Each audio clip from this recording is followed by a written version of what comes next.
Vítajte pri sledovaní videoreportu z môjho cyklovýletu v lete 2022. Prvotný nápad na tento výlet bol prejsť Großglocknerstraße. No a hneď vo vedľajšom údolí vedie trasa Alpe Adria zo Salzburgu až k Jadranskému moru, ktorá je známa hlavne úsekom po trase bývalej železnice od Tarvízia smerom do Talianska. Nížinu a horúčavy pri mori však veľmi neobľúbujem, preto som pokračoval cez Jurské Alpy do Slovinska a výlet ukončil neďaleko Ljubljany. Prvý deň som prešiel zo Salzburgu skoro až pod Großglockner. Je piatok ráno a za chvíľku nastúpim do tohto žltozeleného vláčika smer Viedeň, odtiaľ Salzburg a ide sa bicyklovať. Takto sme nabalení. Chcel som sa pôvodne nabaliť do malých bikepackingových tašiek, ale zistil som, že není šanca, aby som sa zbalil do tej malej zadnej podsedlovej, takže nakoniec sme dopadli takto, že dve malé ortlivy, rámová taška a vpredu ešte bikepackingová rolka, tam je spacák a hamaka a vpredu takáto taštička. Tak už som na Wienhauptbahnhof, ale keď som pozeral radenie vozňov v tom vláčiku, tak to vyzerá, že mám rezerváciu do druhej triedy, aj keď mi predali lístok do prvej triedy.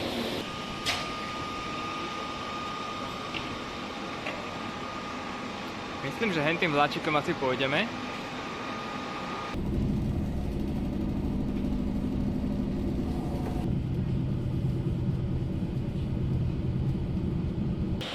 Salzburg. Vláčik ma úspešne dopravil.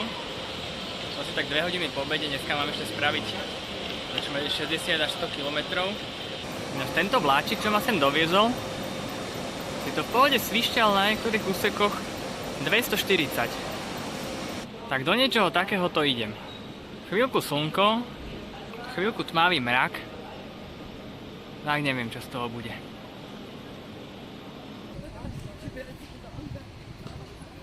Pohodička, ľudia si tu polihujú, oddychujú pri riečke. Ja mám asi fakt defekt.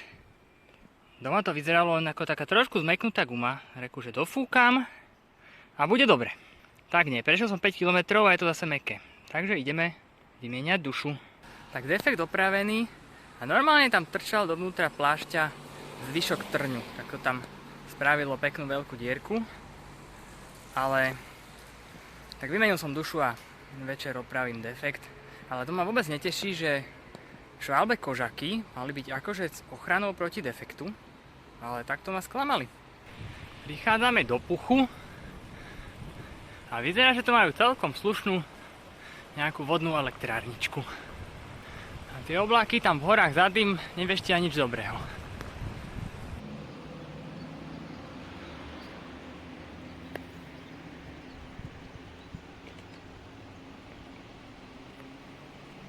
Tak a prvý kopček popri Krávičkách sme sa odpojili od rieky a ťahá na to tu niekde do kopca.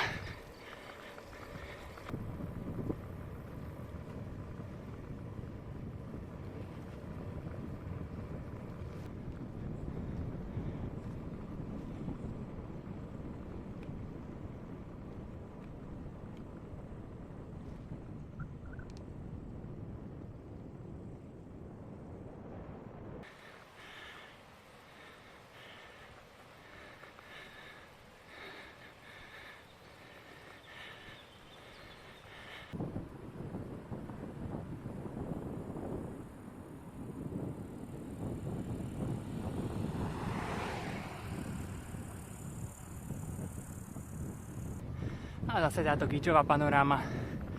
Ako sa tu rozdvojuje údolie. A vyzerá, že ja pôjdem asi do toho pravého. Tam, kam približne smeruje moja cesta. A zase tu máme našu starú známu šotolinu.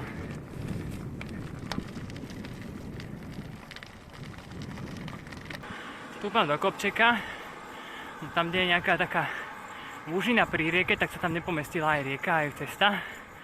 Takže to tu musí ísť trošku do kopca, potom pôjdeme zase dole k rieke. Ale čo je super, že je tu samostatný cykláč. Takýto tunelík nám tu postavili do cesty. Je tam aj nejaká cestička okolo, ale to zase stúpa strašné metre. Ale vyzerá, že je tam chodníček. Tak ideme vyskúšať. To by sa malo dať. Nakoniec tunel v pohodičke, to malo dĺžku asi tak 100 metrov. A môj prvý oficiálny priesmyk. Pas Lueg. Wow, toto je brutálne. Cez toto ide cyklocesta smerom hore. Smerom dole sa predpokladá, že cyklisti idú dosť rýchlo spolu s autami.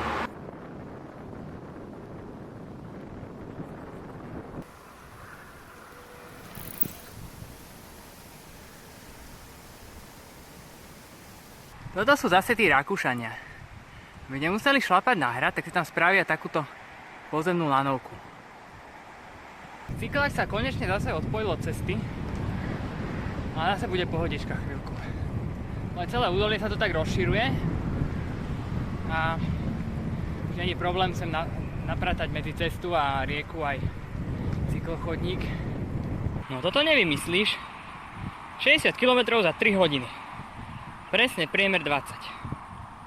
To vyzerá na nejakú obchádzku. Budem sa musieť vrátiť, naspäť som prišiel a to mi asi po ceste. Tam niečo prerábajú na železnici, tak sa nedá ísť po cykloceste. A zase šotolinka. Ale už som si na ňu celkom zvykol. Už sa sme sa skamarátili a celkom dobre to robia tí Rakúšania. Taký jemnúčky štrk a ide sa potom celkom fajn. Aj na nejakých 32, 33 plášťoch.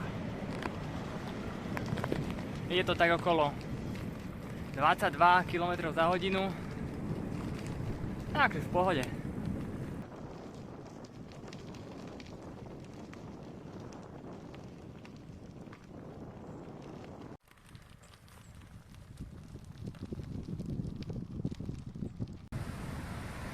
Dá sa chvíľku po ceste. Cyklotrasa len tak zmizla.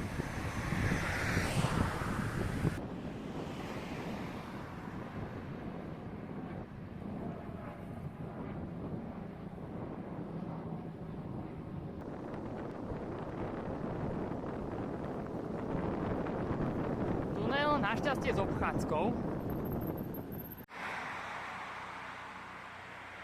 Okolo 7 som si začal hľadať miesto na spanie. Údolie je však úzke, svahy má strmé, skoro každé použiteľné miesto bol súkromný pozemok. Vhodné miesto som neskôr našiel, ale až po západe slnka, preto vám ho ukážem až v reporte z druhého dňa.